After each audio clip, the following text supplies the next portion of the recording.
Hello, everybody, and welcome to episode 15 of The Cosmic Force. My name is Tyler Reganti, and on tonight's show, we go all the way back to where it started. I'm talking 1977. Marvel Comics published a comic for a yet-to-be-released Star Wars, or to-be-released sci-fi movie, and it continues to change our lives more than 40 years later. That's why you guys are all here. So welcome to the Cosmic Force. And before we get into that, let me go ahead and introduce the rest of my team here tonight. And that is going to start with Emma, who's got some extra duties tonight in addition to hosting. She's our producer tonight. So Emma, how's it going over there in the hot seat tonight? Hello, I am not stressed at all. It is fine. No, really, I'm doing well. I hope this stream doesn't look too bad for you guys. It's a little choppy, and I'm not sure why. I've been messing with settings for like 30 minutes, but you know what? You can hear us, and that's the point. It's a podcast, and we've got some really fun stuff for you guys tonight. So I hope you enjoy.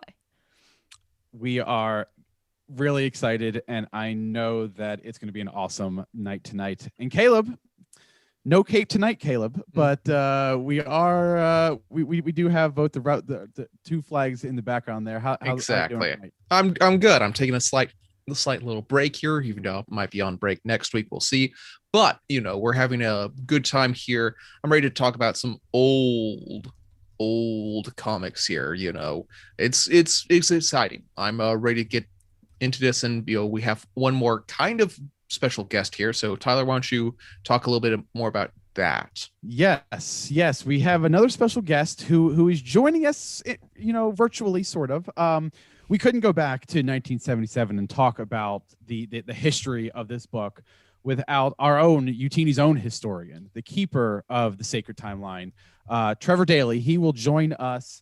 He and I shot a little video earlier today to get some of his comments on this title, and we're gonna put that in the show through different parts, and we'll talk about that. We're really excited to have him be a part of the show, and we'll get to that in a minute. But first, we're gonna start where we always do with our weekly pull list. And Emma, since you are running as producer tonight, that means you have the task of telling everybody what is in their local comic stores this week.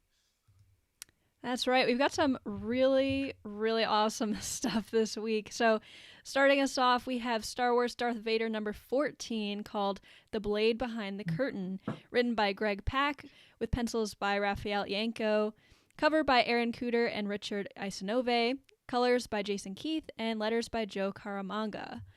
This was a really, really cool issue today, and I highly recommend you read it. All these tie-ins with War of the Bounty Hunters, always so good.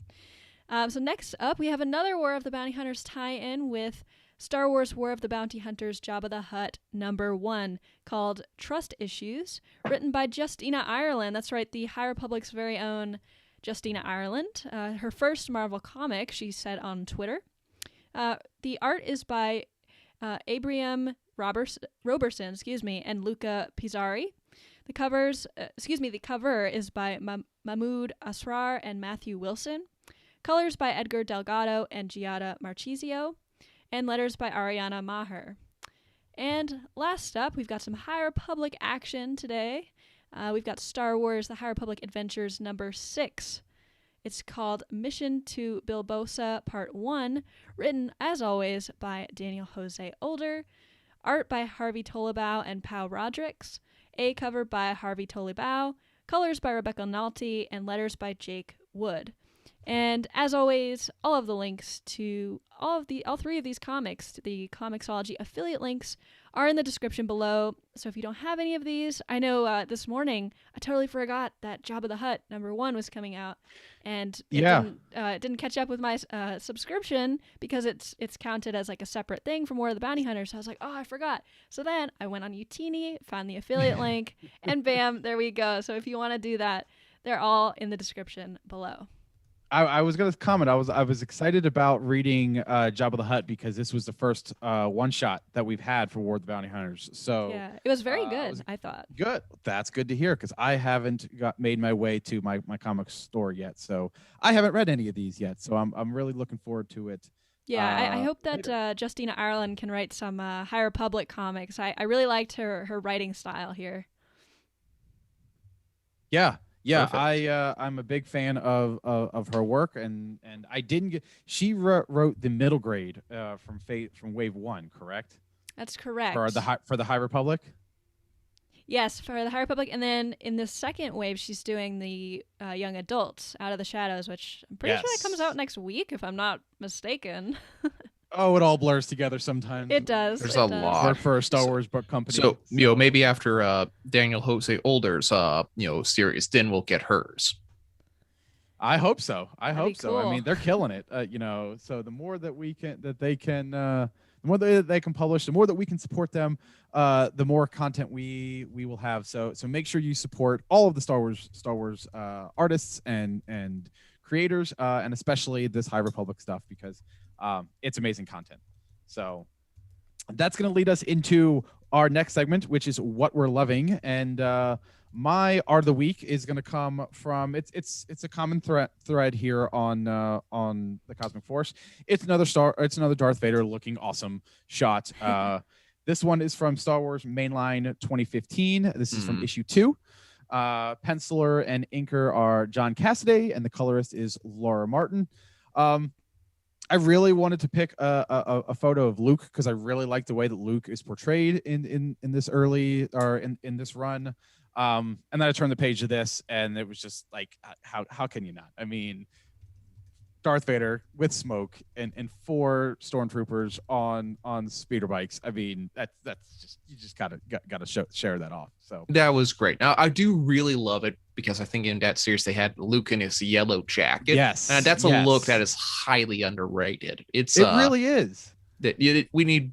I don't even know if they have an action figure for that one.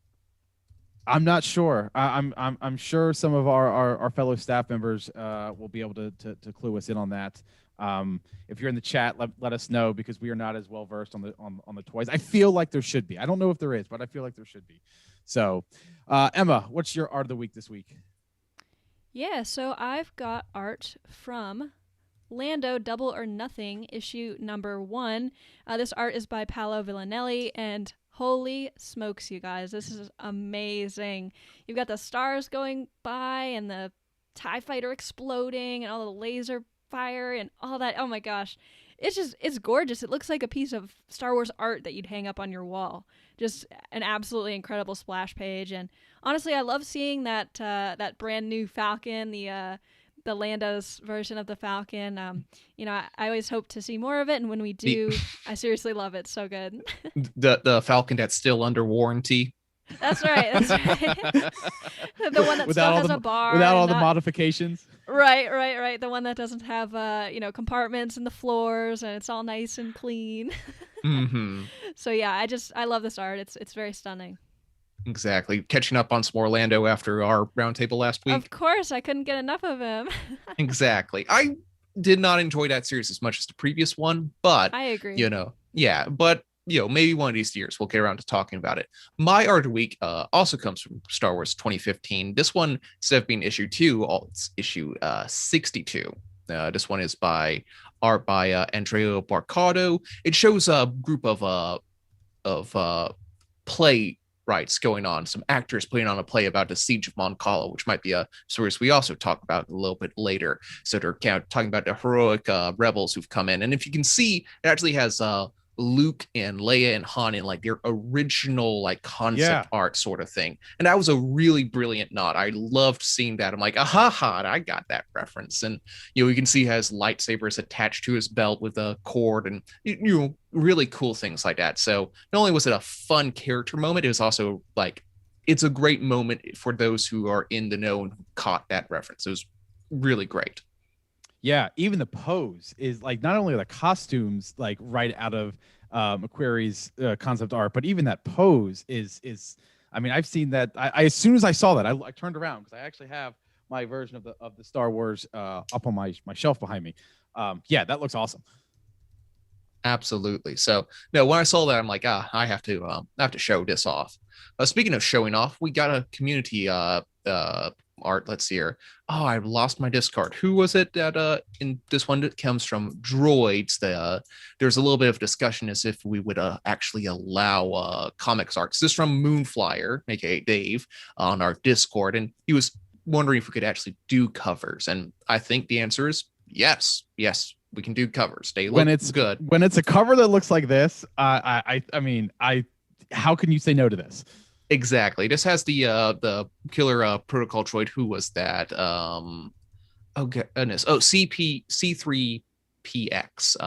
Really I remember like reading about a stat block for him and what it might be in like the Star Wars RPG sort of things, and really being fascinated by protocol droid gone evil. It's almost like now we've seen more protocol droids gone evil than protocol droids gone just normal, but it's still a cool look. You know, had to catch up on this droid series one of these decades. Is that 2 weeks in a row for Moonflyer? I think so. Let's see if we can get a triple play from him. See if you can keep that up. So the rest of you guys in the community, let's throw in your submissions into the Discord or tweet at us at Cosmic. Tweet us at Twitter, and let's get some competition in there, because Moonflyer's been killing it last 2 weeks. Absolutely. All right. So let's move on to what we're checking in. Tyler, anything else that you've been reading that's interesting? Nothing much to report on. All the current books. I will say that I am starting to read Star Wars 2015. I have the trade paperback around here somewhere. I picked up the first trade paperback last week. And I may or may not be doing some research on a future show. Not going to go into much more details than that. But it's I don't think it's a coincidence that I'm reading it, and Caleb had mentioned that he's reading it as well. So, Emma, what are you reading this week? I've been reading some Star Wars 1977, of course, and the 3 new issues today.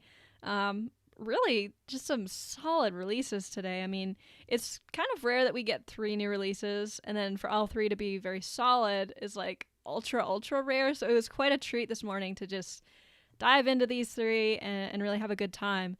I've had kind of a busy week, so that's about all I've had time for. But I'm looking forward to our conversation about these the 1977 series for sure.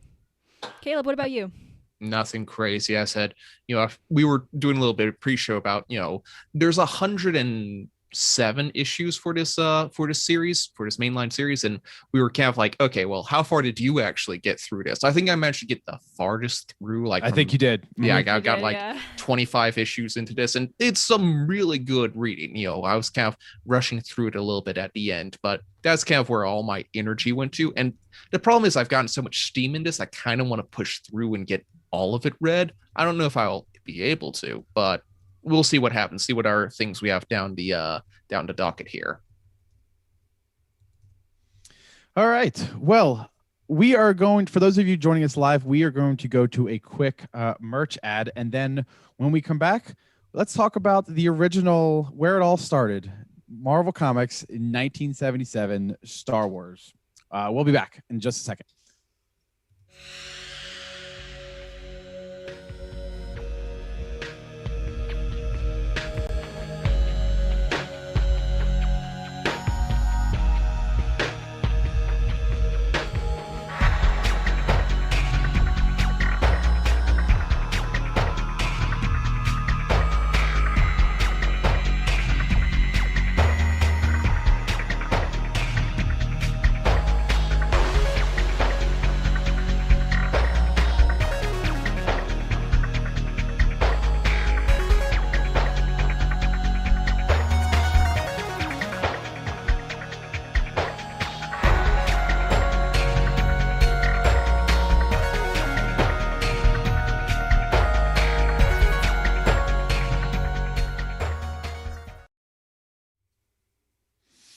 All right. So our main topic tonight is like I said, the original run of Star Wars, and we kind of peek behind the curtain a little bit. We had a little bit of we knew we wanted to cover this, but we had a little bit of a challenge of figuring out exactly how we wanted to cover it.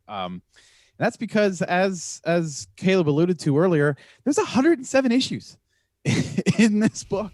running all the way from 1977 to 1986. The first issue actually released prior to the launch of the movie. The first issue one actually released on April 12th, 1977, and the movie came out May 25th, 1977. So we kind of decided, you know what, let's take kind of an overview. Let's, give you some highlights, give you some fun facts, mention some characters that are notable, maybe their first appearances, maybe they've come back, maybe they haven't yet, and then kind of talk about a little bit of some of the interesting storylines and plots that have come into the book. But so before we really dive into it, I want to go around and talk to each of you, and then we'll pitch it to Trevor. What are your thoughts, like of what you've read and what you've seen and researched so far? I'm going to start with Emma. What's your just general overall thoughts on this story? Yeah, so for me, it was extremely interesting to sort of see the movie adaptation, especially of A New Hope.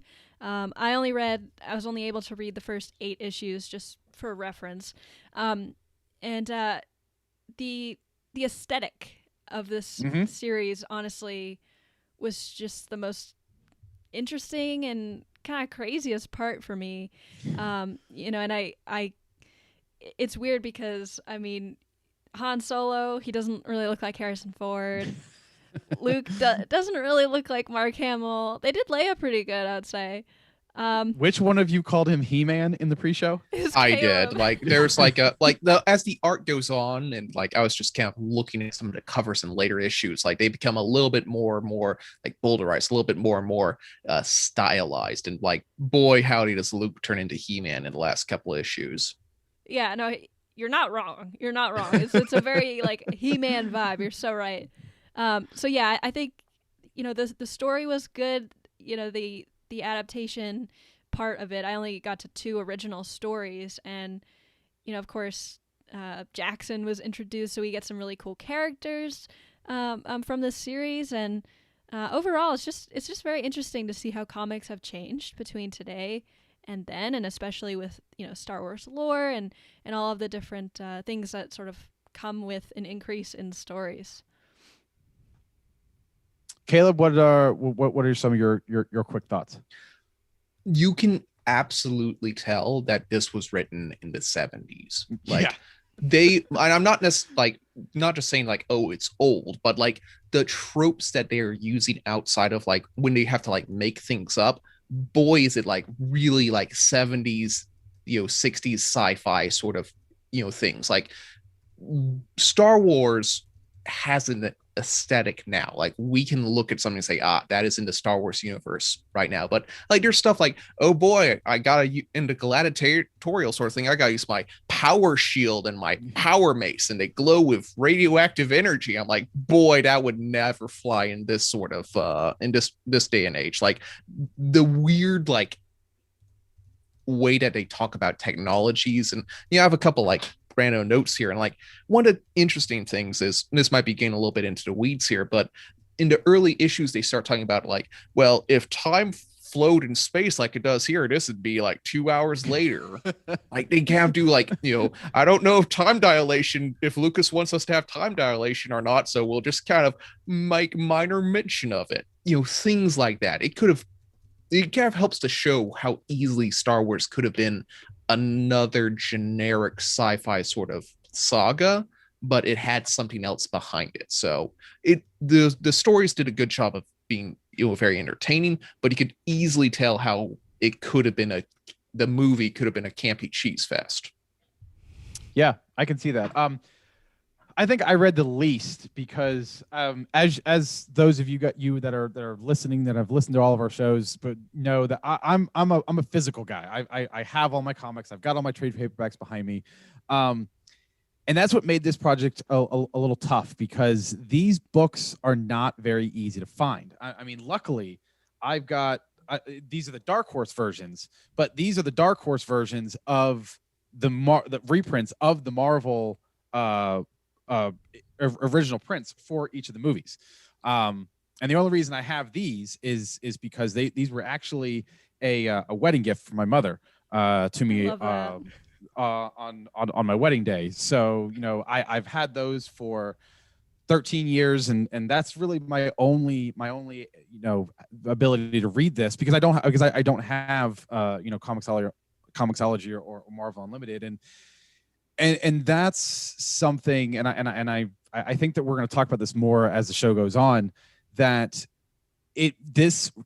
doing this project and researching this title, there's so much fun that I want to read. That it, like, I have not thought more seriously about getting a digital collection than I have in the last week, because of some of the outlandish stories and just amazing things that are covered in this book. And some of those things that are, Trevor had mentioned in my discussion with him earlier today. So, Emma, why don't we go ahead and run Trevor's first clip, and then we'll come back in a few minutes. All right, here we go. All right. Well, we have a special guest with us today, Trevor, our own UTini's own keeper of the sacred timeline. Trevor, how you doing? Thank you for joining us. Not a problem at all, man. Not a problem at all. Happy to be on the Cosmic Force. Yes. Yeah. When we talked about having this as a discussion, that you talking about the original Star Wars, when we kind of had to have you, we thought we have to have Trevor on. So I want to go ahead and dive right into it. And, this was a very important run. I want to know, first off, before we get into it, what are your personal experiences with this run, and what have you read? What, and sort of what was your experience with this book? I mean, I've read all of it many, many times. I think they were hard to get when I was a kid.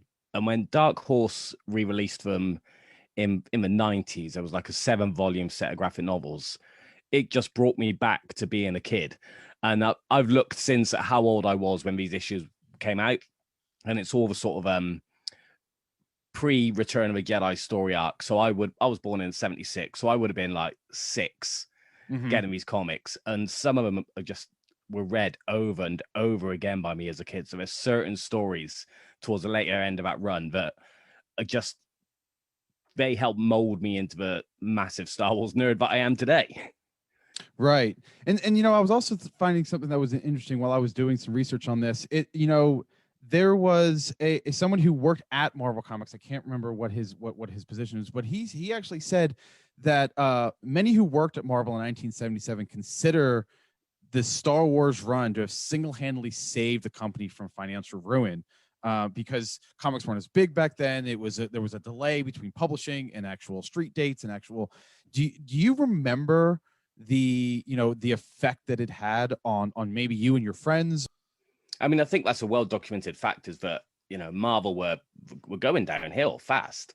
And, having the Star Wars run did single-handedly save that company from going bankrupt, regardless of Spider-Man and X-Men and all that sort of stuff. They were struggling. And that was the power of Star Wars at the time. And even for myself, obviously, I'm in the UK. We didn't have the monthly Marvel issues. We had a weekly Star Wars comic that actually had extra stories written for it, but weren't in the US one. And that actually became an opportunity for Marvel to promote their own comics over here. So you'd have a backup Spider-Man story in the Star Wars weekly comic. So they really did use the appeal of Star Wars to introduce their own characters again, whilst they were, on a resurgence as a company.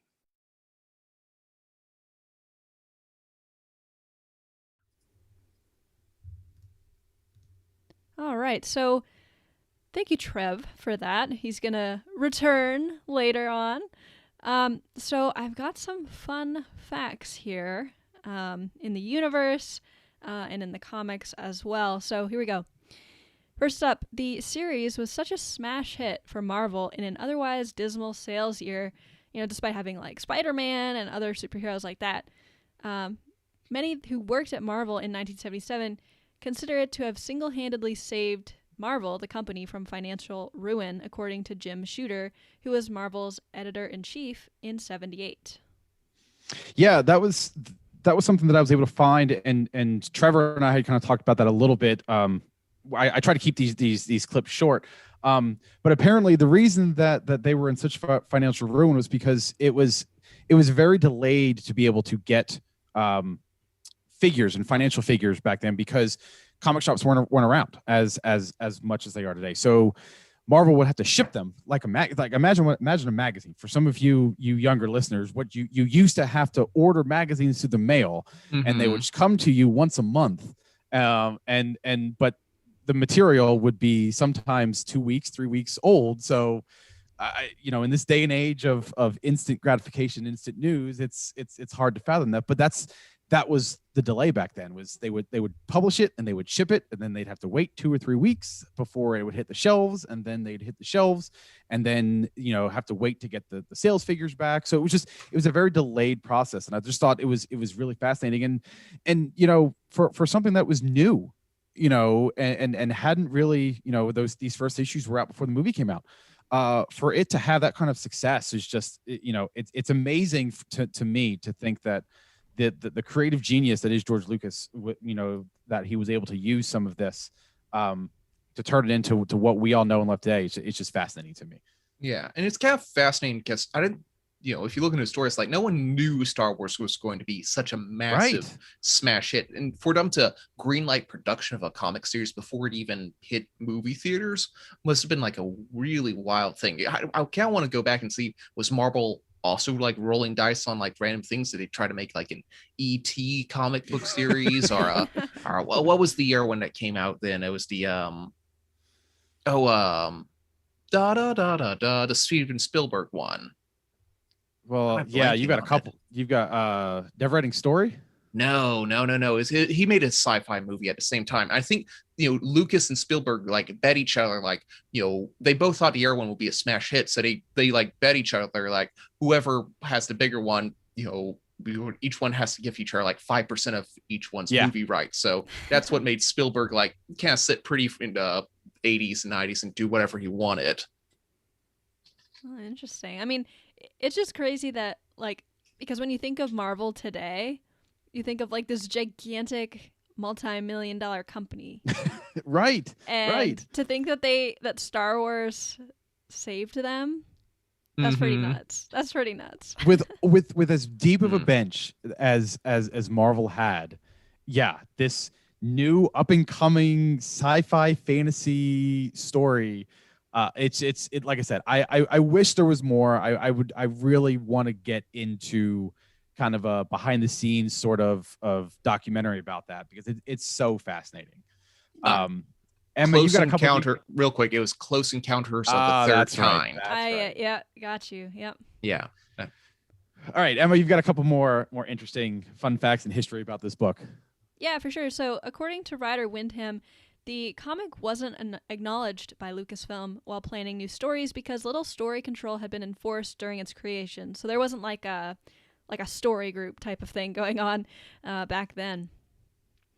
Marvel's contract specified that they couldn't do anything big with the characters until George Lucas had worked out what to do next and told them. So after the 6-issue adaptation of the original movie had wrapped, writer Roy Thomas and artist Howard Chaykin decided to take things in a new direction by going with one-off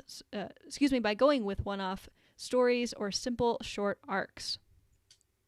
They began by taking the basic story of Seven Samurai, which is the most famous film of Lucas's idol Akira Kurosawa, and making it a Han Solo and Chewbacca story that spread over issues 7 and 8, titled New Planets, New Perils, and 8 for Aduba 3, respectively. And yes, that's the story that introduced Jackson along with Don Juan Quixote, a crazy old man who thinks he's a Jedi.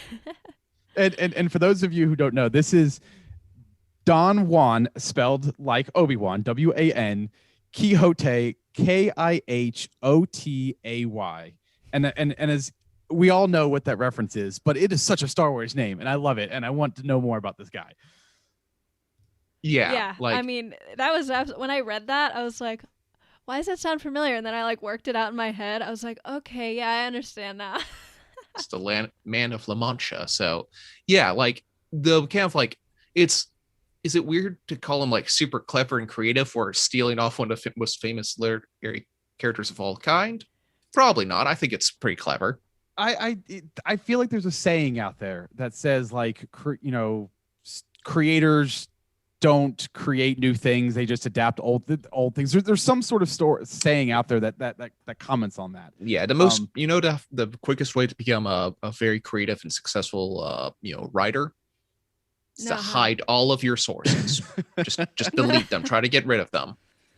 Oh man. Yeah, but between the Kurosawa influence and the Flash Gordon influences, like there was a lot of really interesting stories that came out of those one-offs. And I thought it was actually it was interesting that when I saw this next bullet point in here, Emma, that I wonder why this didn't stick. Yeah, I agree. So this is very interesting. So Luke, Leia, and the rest of our band of heroes were called the Star Warriors. And I really like that. I think it's cool. That's like the first thing I wrote on my notes is Star Warriors. Great name. Yeah. Like, why didn't they keep on with that branding? It's the Star Warriors. I mean, it's amazing. Like, that could have been the title, is like, Star Wars or the Star Warriors. Yeah, I know. I mean, and then I wonder, like, in the future, like, would we have to call our newer characters Star Warriors as well? Like, in the future, if we kept that moniker, like, would Jyn Erso be a Star Warrior? Like, I don't know. I kind of wonder. I think they would be. I think it would go all the way down to Rey and Poe and Finn. I think they're all Star Warriors. Oh, I love that. It's a little heavy-handed in this day of social. I don't imagine that going over well on social media. I'm just going to throw that out there. Star Wars Twitter, I feel like would have a field day, not in a good way, if that moniker stuck around.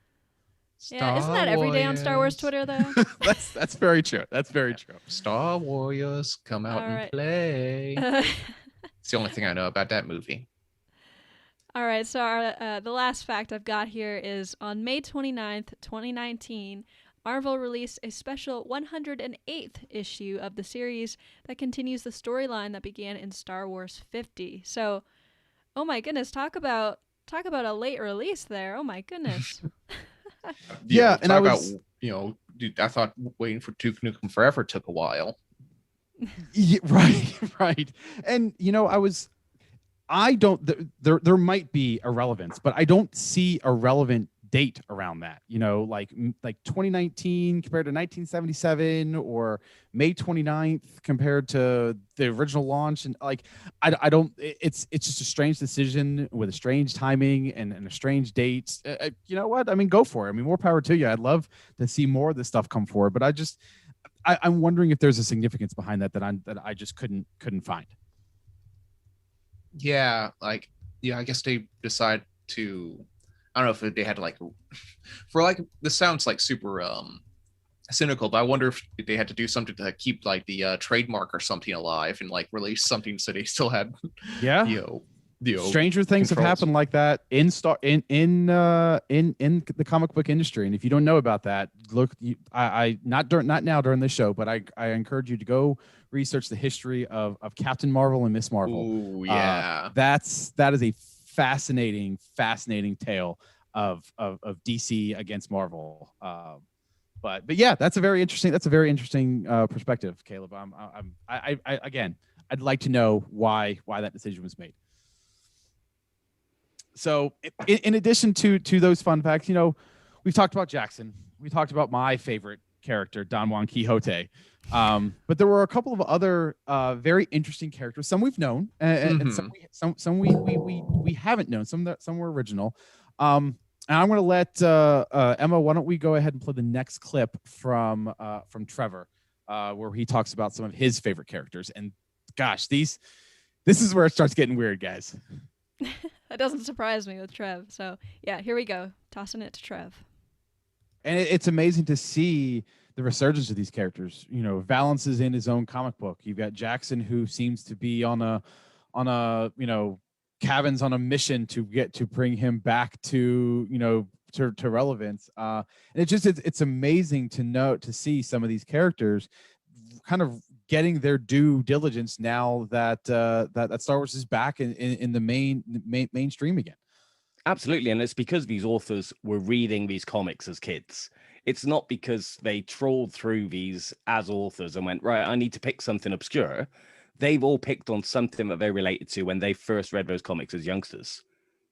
So let's focus on some of the characters. You know, I was surprised at some of the characters that I saw, like Admiral Yularen is actually featured in issue 1, and that's a character that I didn't know until the Clone Wars. But what are some of your favorite characters? Maybe not necessarily some of the ones that we know, obviously Luke and Leia, but what is, you know, we all know Jackson, we all love Jackson. But what are some of the other characters that you remember that might not be so, that might be a little bit more obscure, that really left a mark on you? Okay, so there's one who I will always have a soft spot for, and I'm praying that they get recanonized, and that is Pliff the Hoojib. So these are tiny little telepathic creatures that eat energy, and the rebels make a base on their planet. Yes. They accidentally get attacked because they're hungry. But even outside of the comics, there was, back when I was a kid, you had these read-along books with a cassette. So they actually adapted one of these issues into that. So I could still hear Pliff's voice in my head. And they've introduced so much stuff like Jackson and Shira Bree, obviously, who became Lemire in the Legacy of the Force series, started with Marvel Comics. But I would love to see Pliff and the Hoojibs return into canon. There's crazier things out there.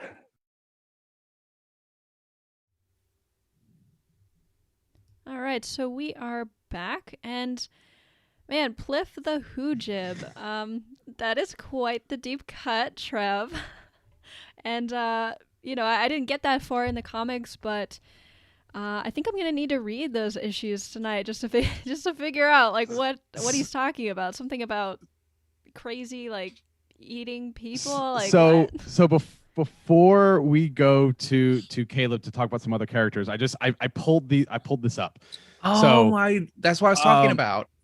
So let me see where this, a forest planet full of energy emitting geothermal rods and caves and Hoojibs, a race of Muppet bunnies who only communicate telepathically and wind up becoming important to the Alliance as spies. I mean, bunnies.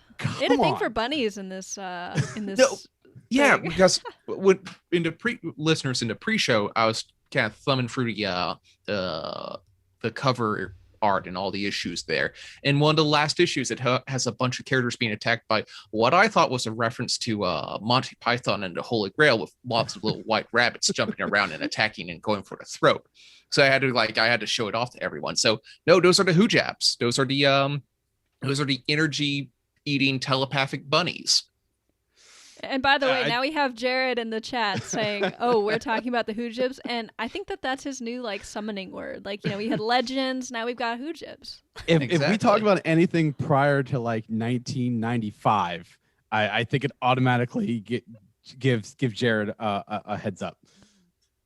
For sure. So, Caleb, I think you've got some cool character appearances for us. Absolutely, yeah. So we already talked about Admiral Wolf Yularen. He's kind of like this weird. He shows up like in almost kind of a minor player in Legends, and now also a minor player in canon. It's kind of weird that so many people are attaching to this like character and making big stories about him. Like he shows up not only in the new Thrawn books, but he showed up there. He shows up in the Clone Wars series and the Rebel series. Kind of like is this weird like competent Imperial commander, which is a kind of a rare thing, to be honest.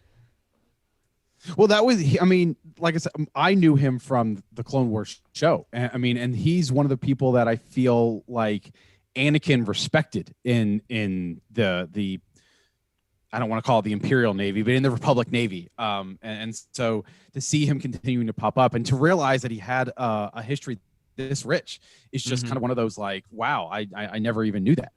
We got a couple of our characters. This is a typo here in the notes. It's Mom Mothra.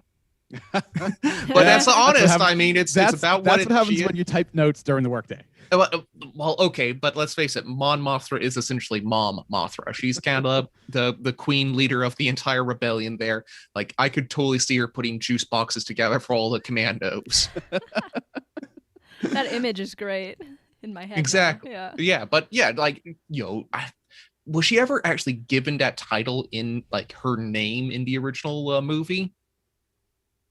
I don't know. I don't think so. I don't think we learned that until maybe some expanded universe stuff. It's Chancellor, right?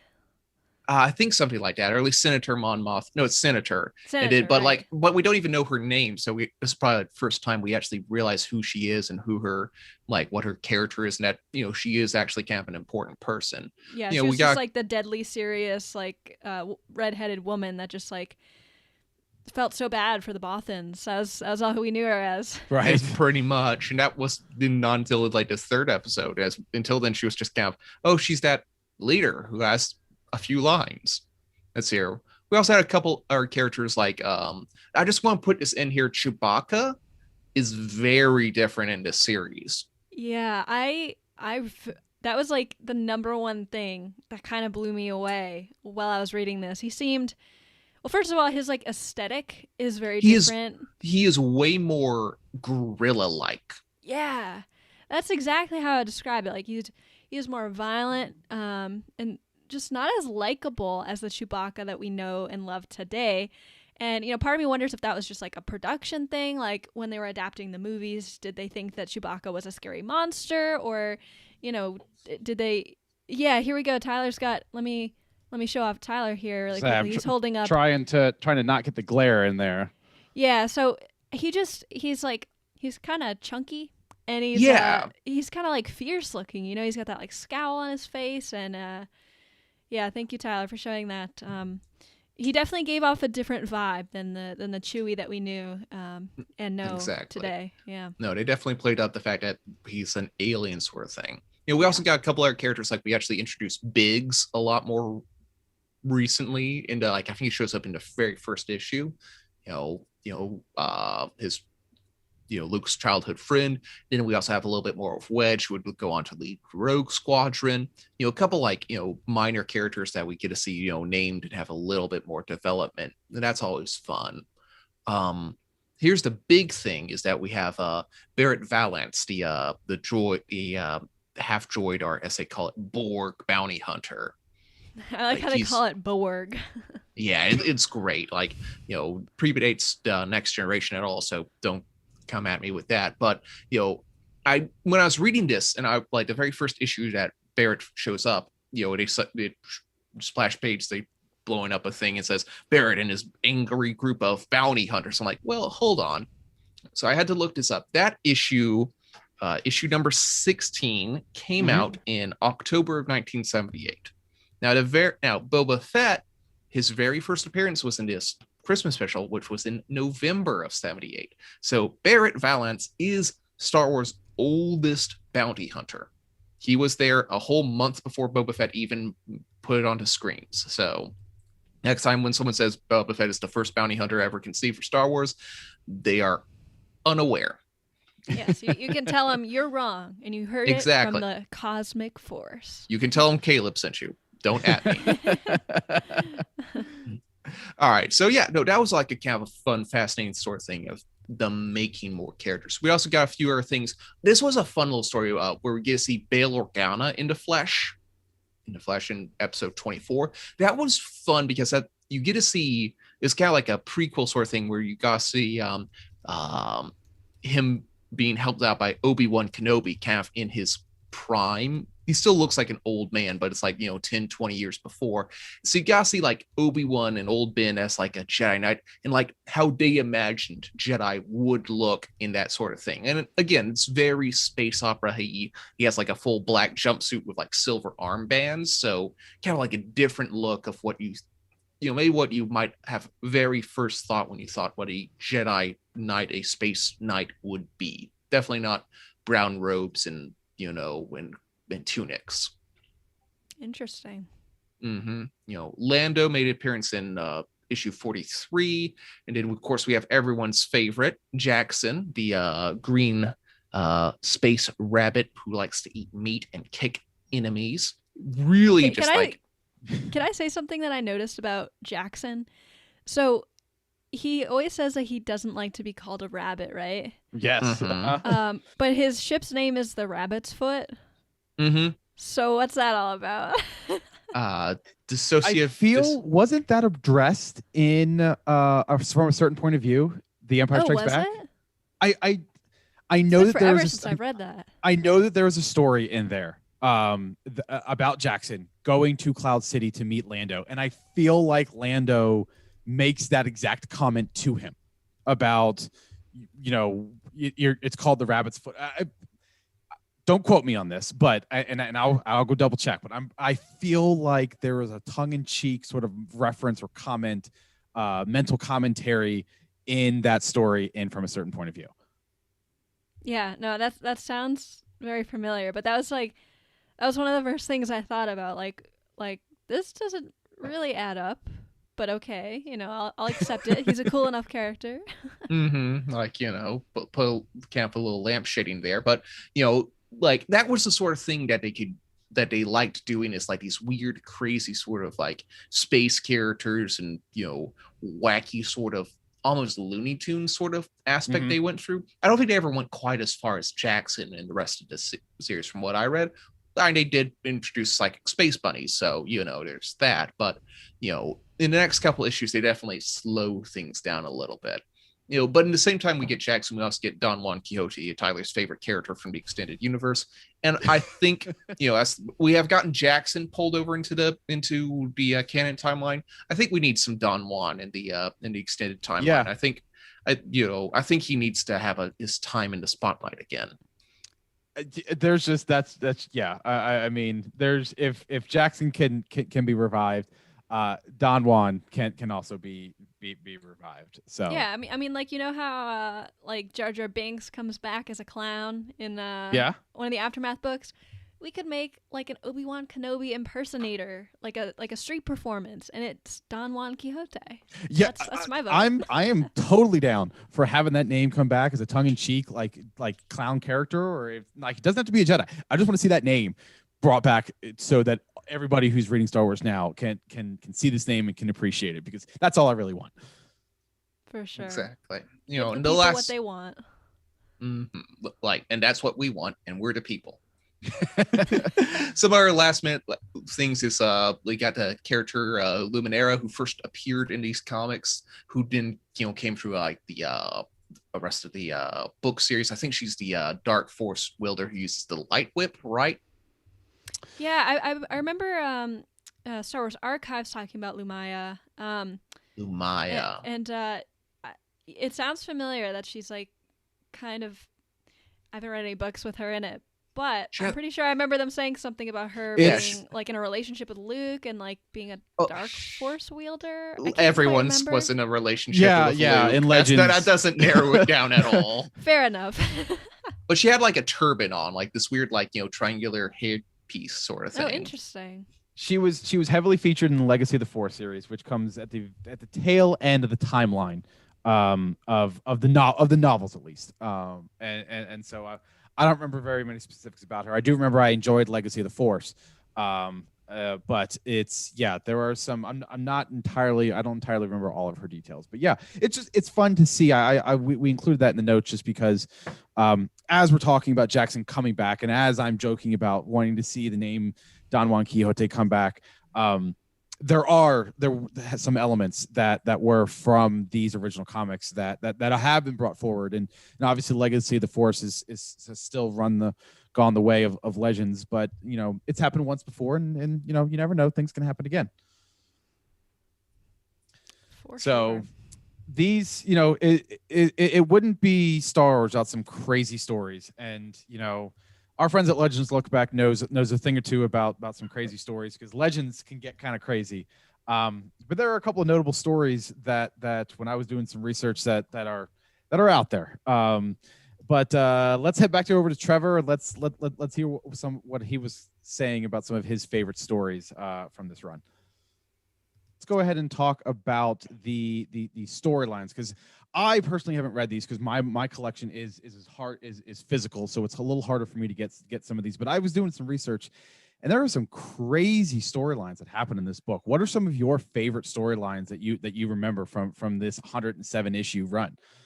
Yeah, you're right. It does go crazy. There are some absolutely nuts storylines in there. But for me, the very first arc after the New Hope adaptation, so starting with issue 7 up to issue 15, you've got the 8 from Aduba 8. Sorry, 8 from Aduba 6 Mhm. series that I rave about all the time that introduced Jackson to us. You've got Day The of the Great Dragon Lords Jackson, in there. yes. Yep. The Day of the Dragon Lords issue in that arc is amazing as well. Valance is introduced in issue 16. So straight away in the first handful of issues where they branch it on their own, they introduce characters and plots that we're still talking about now. Right. You can break the whole 107 issues down into like a couple of arcs based on the writers, because there were some really massive writers. So Archie Goodwin sort of did the first third. Chris Claremont, who went on to write Uncanny X-Men, he did a few issues. And then there was a couple of other writers. So David Michelin, he took over sort of around issue 50, and his issues covering the post-Empire Strikes Back era, they're really, really weird. That's kind of the weird section of the arc. And then once you hit sort of issue 80, I think it's Mary Jo Duffy, I forget off the top of my head. She takes over and it becomes much more serialized again as you get the Hunt for Solo, the post Return of the Jedi arcs. And there's some really, really strong stories in that sort of last third of a series.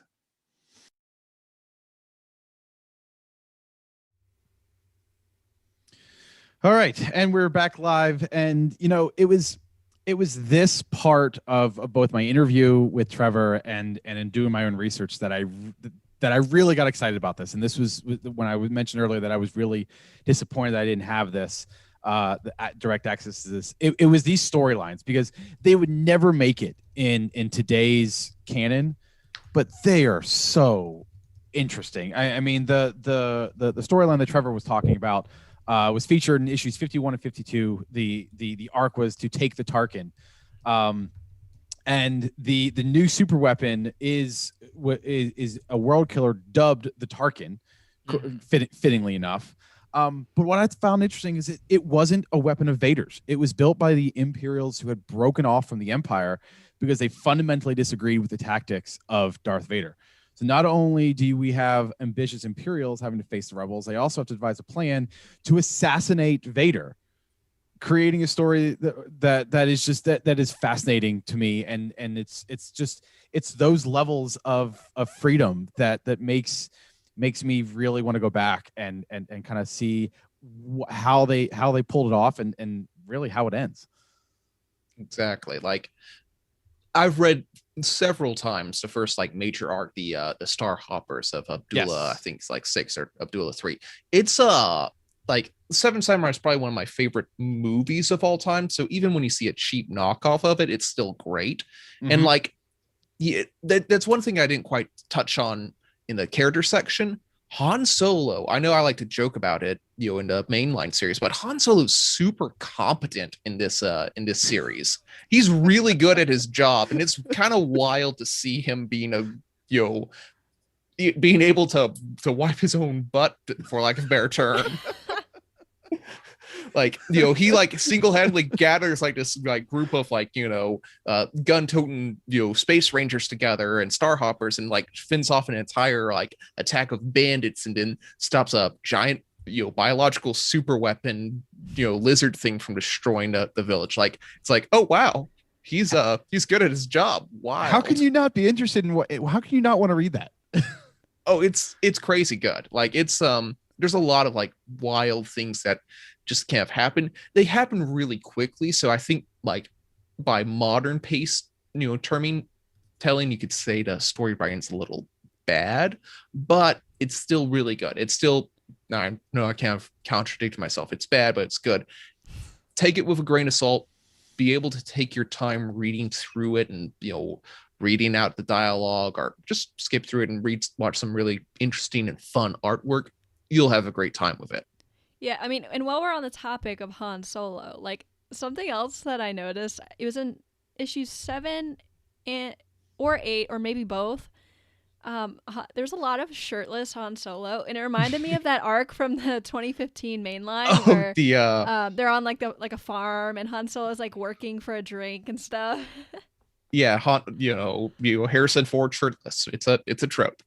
Yes, it is for sure. So that's just something that I found to be pretty interesting. That that arc was really interesting with how it started with like a bantha hauling a dead cyborg or Borg as they call him, and how there's like so much prejudice against the Borgs.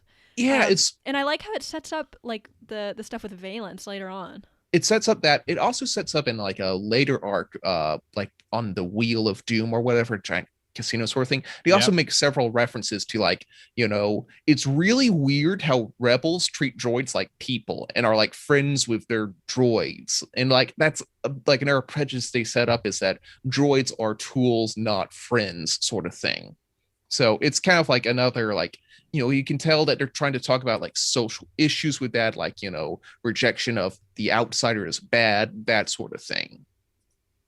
Yeah, you bring up another interesting. This one isn't in the notes, but I remember reading about it yesterday. You bring up another arc, the wheel, which I believe is one of the. It's right after like the it's like issues like 17 to 20 or so. Yeah, that was also an interesting arc, because that apparently the article that I was reading had compared it to like Las Vegas but in space. It was in non-imperial controlled space, and it's just this gladiatorial arena, and all of our heroes are entered into it and have to fight each other. And get one like of the notable things is that it was one of the biggest cliffhangers from one issue to the next is because, and I'm sorry, I'm going to go into spoilers here for a comic that's 40 years old.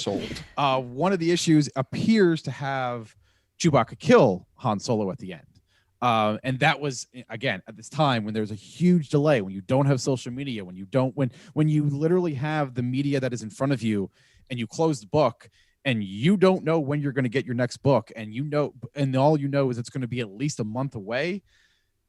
And that seems like a big deal. And here's the even worse thing: they didn't even have the next movie out, or even trailers confirmed that Han Solo was still in those movies. Right.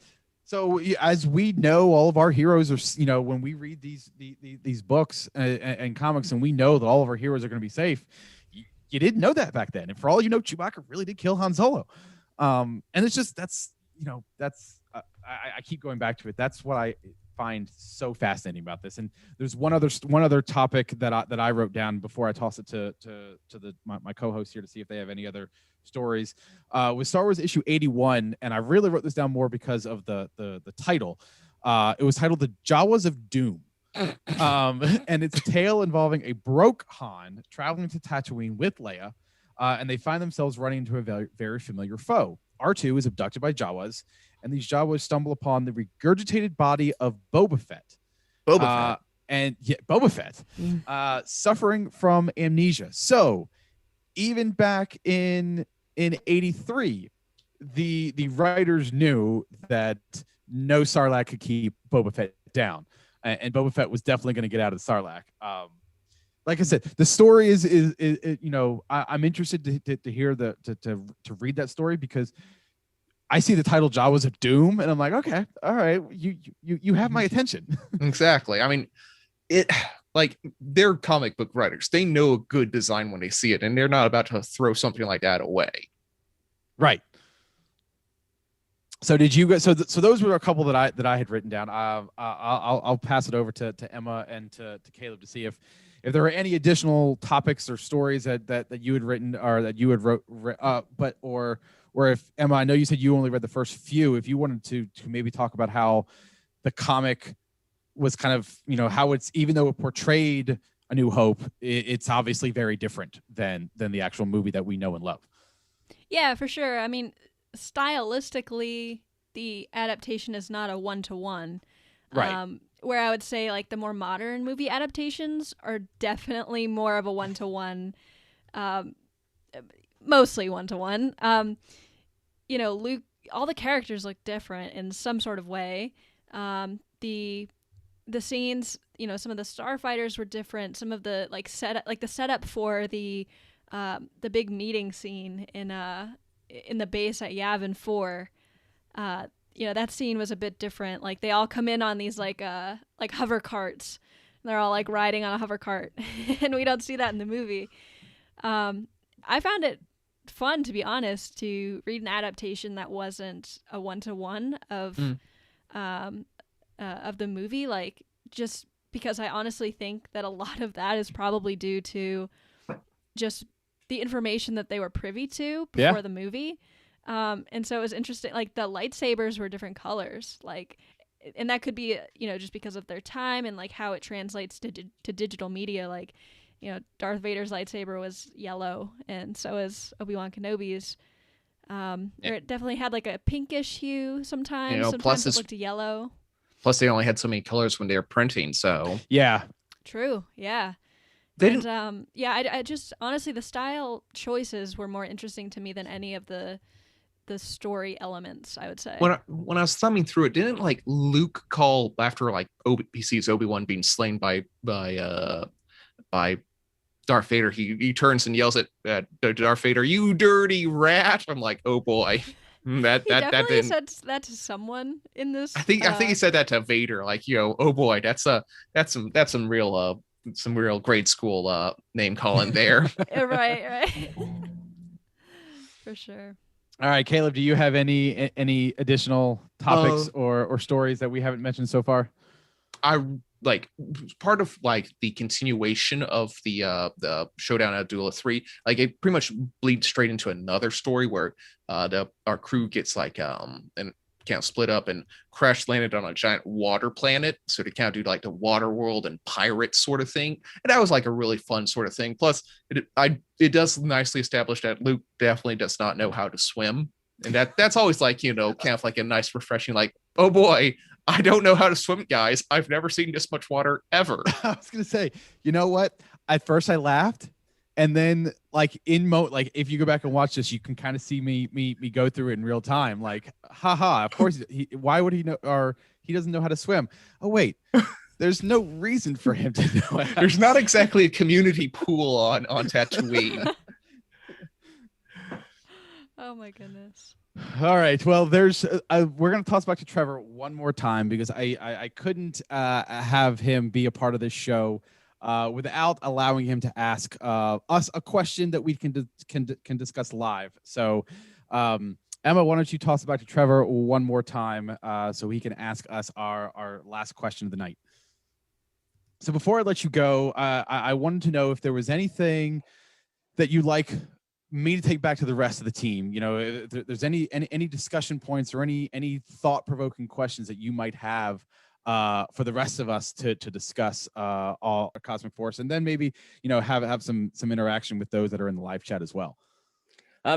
Okay, so obviously all of you guys are coming to this from a position of not having read them. I'd be really interested to know how you think they hold up. Obviously, there's very little connective tissue between these and everything that came after from the 90s. Legends canon, there's very little that really syncs up. But were there any stories that you were surprised at the depth of the storytelling, or how strong the characters were? Or did you all kind of think of it as more throwaway? It'd be really interesting to see how someone connects to it 40 years down the line. All right. Well, that's a great question, and I look forward. I'm going to save my answer for the live show as well, so that way we can all talk. But before I let you go, are there any other last comments that you want to make on this run or this book, or any titles or any specific storylines that you want to plug? Let's here's your chance to let the Cosmic Force audience into what Trevor finds most amazing about this book. Okay, I'm going to hit you with a couple of issue numbers that I want everyone to do as homework if they so choose after this show. So issues 7 to 16 that we spoke about, go and get them. Issue 50, which is the Crimson Forever, that is the issue that actually had a Legends sequel released a couple of years ago as an issue 108. Yes. So that's worth checking out. Plip from the Who Gives is issue 56. Issue 70, Shantus of the Stars, has Leia doing karaoke and little Ewok type creatures that turn into massive Hulk type creatures when they hit puberty and get slightly turned on by Leia singing.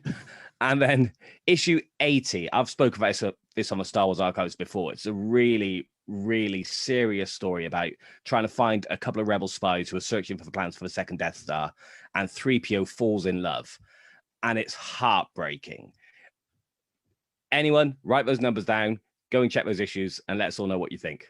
Oh my gosh. I haven't had a chance to read all of them, but every single time I hear you or I research a story, I get very excited to read this. And I'm really looking forward to really dive it into this, because it's fascinating. I would love to see to experience these. So, well, Trevor, I appreciate you taking some time to talk with me, and I hope that we can get you on with the rest of the crew in a live session in the near future. I really appreciate it.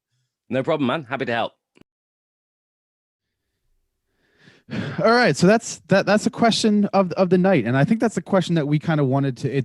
I didn't even give him any heads up on that, but I feel like that was kind of the question that we wanted to answer when we decided to do this show. And for me, I'll go first. It's sort of, does it hold up compared to today's standards? I would say no, but if you could look at this, because there's a lot of things that are different in the comics industry. Caleb had mentioned that a lot of the writing was shorter, and the stories were a little bit more self-contained, and I think that we've seen a pattern in comics now to be a little bit more serialized and have a instead of a monster of the week or a problem of the week or a month, that it's now an ongoing saga. And as we were talking about at the beginning of in our pre-show, a lot of the layouts, there's so many more words on a page. If I were to hold this up, there's probably 25 different thought bubbles on one page, and in comics nowadays, there might be 350 words in an entire book. So I think it really is it's an amazing time capsule into a real distinct era in comics. And if you look at it from that lens and you enjoy all the freedom and all the amazing creativity that goes into it, from that perspective, it absolutely holds up. So I am extremely excited to read more of this. I really encourage those of you who especially have a digital subscription to take some time and to read some of these, because I think you're going to be really entertained. I'm going to go to Caleb next to see what your perspective is. Ditto. I mean, it's kind of similar. Yeah, there's some really great storytelling. I'm not necessarily the most art sort of for guy. I love it when I love stories. I love creativity. I like seeing when an author can have create things that are fun and interesting. In that case, it's amazing. If you're like a creative one, like you want to ever playing D&D campaigns or Star Wars role-playing game sort of things, this is a treasure trove. There's so many great ideas here that might be a little out of the normal sort of wheelhouse, but you can add on so many things. You want to have a pirate campaign, go for it. You want to go to the gambling central of the world and have a giant gladiatorial combat, they have established that. There's a lot of really great moments here. So you have to is the writing as good as the current series? I don't think so, but I think the stories and the creativity on display, I think it might be a little better. I think there's some moments that are just better, and they run through it a lot quicker. The pace, it's a lot wordier, but the pace is a lot quicker, so you can plow through these a little bit easier if you just just skip the villain dialogue, just get on to the cool establishing shots. There's a lot of fun to be had in this series. I really like it a lot. Emma, how about you close us out? Yeah, so honestly, does it hold up story-wise? Probably not. Does it hold up style-wise? No. But if you read it with the idea that it was written over 40 years ago, and you walk into it with that mindset, you're going to have a fun time. And I mean, I wasn't around to read comics in this era, obviously, but, I can appreciate the style that it brings, the methods of storytelling that it brings, and, there are things in here to enjoy, even if it's not your typical sort of comic book that you would read in 2021. And that's okay. Like, it's fun to appreciate the older stuff. I mean, we all appreciate the movie from 1977, so why can't we appreciate the series from 1977? Absolutely. Yeah, I mean, and I like to visit this art style. I don't think that I could sit through all 107 issues and read it straightforward, because I think I would get a headache from the amount of words or seeing that amount of art, that length of art in that style. But I popping in every once in a while, reading a handful of stories, and then popping back out and looking at the different adaptations of the movies, that's something that you can't get. And it was written in a time that, you could do and say a lot more things that you could. There's a lot more criticism. There's a lot more negativity. There's a lot more things and things that you can't attempt to do because of the way that we are with social media. And it would just, it would not be received as well. And everything ages well. I think that also has a lot to do with it. And when you have a community like Utini who looks for the positives and criticizes where and comments negatively where necessary, but really understands the positivity, I think that you will really appreciate this project. So, all right, final words from Emma about this book. Yeah, that was very well said, Tyler. I agree with all of it. It was really fun to go back and read these with you guys, because I don't think I would have if we weren't talking about it on the show. And now I'm stuck and I want to read all of them. So. This is good. Sometimes you just need that little extra push to read something that you might not have in the first place. And I definitely appreciate it for what it is. And I'm glad to have had a chance to chat about it with you guys. And also thank you, Trevor, for answering those questions for us. That was really awesome. I know with, time zones, it was really difficult to get you live, but we were just so happy to have your knowledge in some capacity. So thanks again, Trev. Absolutely. Caleb, last words before we close out? I'm going to just echo what Trev said. And you got to read issues, I think it's 7 through 16. That gives you everything you need to know about this series. It gives you a couple of good story arcs, some really great character moments. You get to read Jackson and Don Quixote. So read 7 through 16. It's on Marvel Unlimited. Get yourself a trial there and give that a try. Absolutely. All right. Well, with that said, that is going to do it for this week's episode of The Cosmic Force. A special thank you to Trevor for offering his knowledge and time to join us today. And a special thank you to all of you joining us live.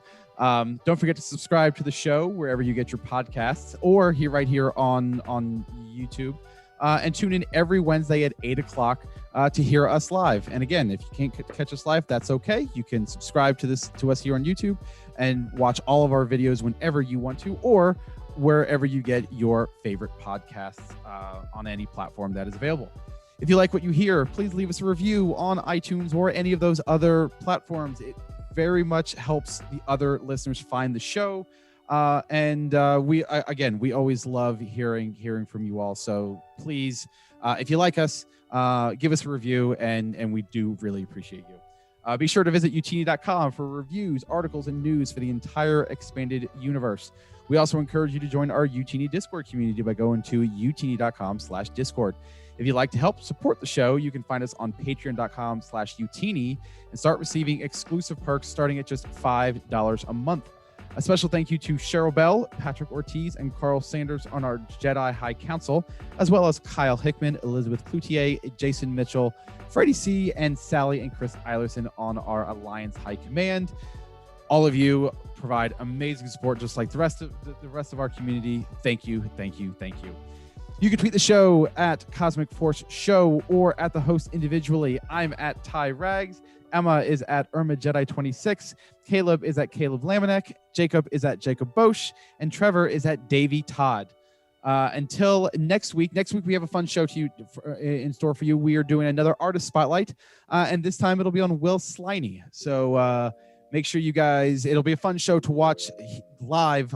So because there's going to be a lot of art that we're going to show off. So I encourage you to check us out live next Wednesday at 8 o'clock. But until then, may the force be with you.